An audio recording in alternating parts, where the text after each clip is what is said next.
Alhamdulillah hamdan katsiran thayyiban mubarakan fi kama yuhibbuna rabbuna wa yarda. Asyhadu an la ilaha illallah wahdahu la syarikalah wa asyhadu anna Muhammadan abduhu wa rasuluhu alladzi la nabiyya ba'da. Amma ba'du. Kita lanjutkan pembacaan Taisir Karimir Rahman fi Tafsir Kalamil Manan yang ditulis oleh Syekh Abdurrahman bin Nasir As-Sa'di. Masuk pada tafsir Quran surat Al-An'am, surat yang ke-6 ayat yang ke-121. Ayat yang ke-121, A'udzubillahi minasyaitonirrajim. Wala ta'kulu mimma lam yudkarismallahi alaihi wa innahu lafisq wa inna syayatina la yukhuna ila awliyaihim liyujadilukum wa in ata'tumuhum innakum lamusyrikun. Dan janganlah kamu memakan binatang-binatang yang tidak disebut nama Allah ketika menyembelihnya. Sesungguhnya perbuatan yang semacam itu adalah suatu kefasikan. Sesungguhnya setan itu membisikkan kepada kawan-kawannya agar mereka membantah kamu. Dan jika kamu menuruti mereka, sesungguhnya kamu tentulah menjadi orang-orang yang musyrik. Tafsir ayat yang ke-121, termasuk dalam larangan ini adalah binatang yang disembelih dengan menyebut nama selain nama Allah, seperti yang disembelih untuk berhala dan tuhan-tuhan orang-orang musyrik. Karena ini termasuk ke dalam kategori yang disembelih bukan karena Allah yang secara khusus diharamkan oleh dalil.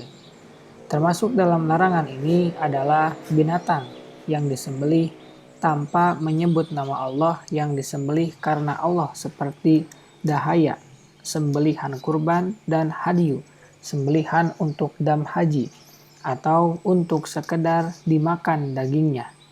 Jika penyembelihnya sengaja meninggalkan basmalah menurut pendapat mayoritas ulama. Dan tidak termasuk ke dalam keumuman ini adalah orang yang lupa. Dengan adanya dalil-dalil lain yang menunjukkan diampuninya dosa darinya. Termasuk ke dalam ayat ini adalah bangkai yang mati tanpa disembelih.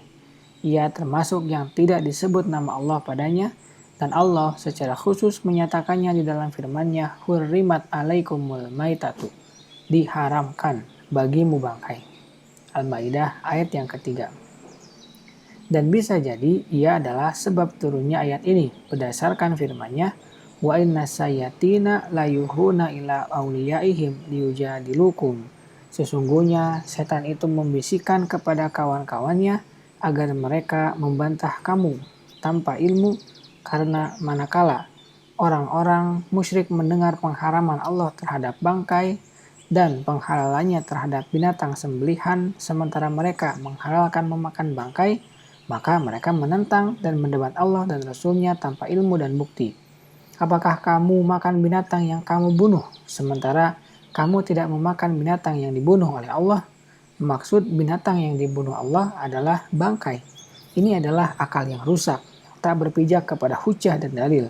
Akan tetapi hanya berpijak kepada akal mereka yang rusak, di mana jika seandainya kebenaran itu mengikutinya, niscaya bumi, langit, dan apa yang ada padanya akan rusak. Maka celakalah orang yang mendahulukan akal rusak seperti ini daripada syariat dan hukum Allah yang sesuai dengan kemaslahatan umum dan manfaat khusus. Ini tidaklah mengherankan, karena akal-akal seperti ini adalah hasil dari bisikan setan yang merupakan wali mereka, di mana mereka berkeinginan untuk menyesatkan manusia dari agamanya dan mengajak mereka agar menjadi penduduk neraka.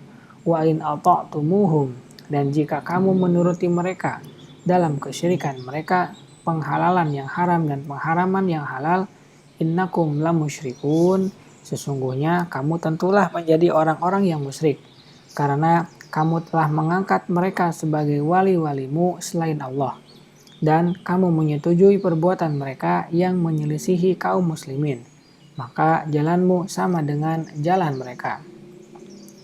Ayat yang mulia ini menunjukkan bahwa ilham-ilham dan kasyaf yang terjadi di dalam hati yang banyak diklaim oleh orang-orang sufi dan semisalnya tidak menunjukkan dengan sendirinya bahwa ia adalah benar. Ia tidak dibenarkan sebelum ditimbang dengan kitabullah dan sunnah rasulnya. Jika keduanya menerimanya, maka ia diterima, dan jika tidak, maka ia ditolak. Jika salah satu darinya tidak diketahui, maka ia belum bisa disikapi, tidak dibenarkan, dan tidak didustakan. Karena bisikan dan ilham bisa berasal dari Allah, bisa pula dari setan. Maka harus dilakukan pembedaan antara keduanya. Karena kesalahan dan kesesatan yang hanya diketahui oleh Allah akan terjadi jika tidak dilakukan pembedaan.